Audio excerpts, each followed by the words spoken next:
ইসলামের পঞ্চম নবী ছিলেন হযরত সালেহ আলাইহি ওয়াসাল্লাম। তার জীবনের কাহিনী। হযরত সালেহ আলাইহি ওয়াসাল্লামের জীবনী। আল্লাহ তাআলা হযরত সালেহ আলাইহি ওয়াসাল্লামকে সামুদ জাতির কাছে নবী করে পাঠিয়েছিলেন। সামুদ জাতি আরব উপদ্বীপের হিজর নামক অঞ্চলে বসবাস করত। তারা ছিল ধনী, শক্তিশালী ও সুদী গৃহনির্মাণে পারদর্শী। তারা পাহাড় কেটে ঘরবাড়ি তৈরি করত এবং শক্তিশালী দেহের অধিকারী ছিল। কিন্তু সামুদ জাতি আল্লাহর উপাসনা না করে মূর্তি পূজা করত। তারা অহংকারী ও অন্যায়কারী হয়ে উঠেছিল। তখন আল্লাহ তাদের হেদায়েতের জন্য হযরত সালেহ আলাইহি ওয়াসাল্লামকে পাঠালেন। নবুয়তের দাওয়াত। সালেহ আলাইহি ওয়াসাল্লামা তাদের বললেন, তোমরা আল্লাহর ইবাদত করো, তিনি ছাড়া তোমাদের আর কোনো উপাস্য নেই। কিন্তু অধিকাংশ মানুষ তাকে মানল না।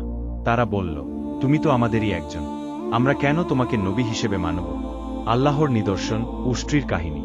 সামুদ জাত হযরত সালেহ আলাইহি ওয়াসাল্লামের কাছে এক অলৌকিক নিদর্শন দাবি করল। তখন আল্লাহ তাআলা এক বিশাল উষ্ট্রি, উটনী কে তাদের সামনে মাটি ফুঁড়ে বের করে দিলেন। হযরত সালেহ আলাইহি ওয়াসাল্লাম বললেন, এটি আল্লাহর উষ্ট্রি, এটি যেন আল্লাহর নিদর্শন হিসেবে তোমাদের মাঝে থাকে। তোমরা তাকে কষ্ট দেবে না, নির্দিষ্ট দিনে পানি পান করতে দেবে। কিন্তু কিছু সময় পর তারা বিদ্রোহী হয়ে উঠল। আল্লাহর শাস্তি।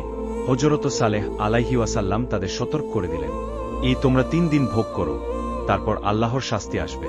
3 দিন পর আকাশ থেকে ভয়ঙ্কর বজ্রপাত ও ভূমিকম্প এলো। সামুদ জাতি সবাই ধ্বংস হয়ে গেল। কেবল হযরত সালেহ আলাইহি ওয়াসাল্লাম এবং যারা তার প্রতি ঈমান এনেছিল তারা রক্ষা পেল। আল্লাহর নির্দেশ অমান্যকারীরা কখনো সফল হতে পারে না। অহংকার ও কুফরির পরিণতি ধ্বংস।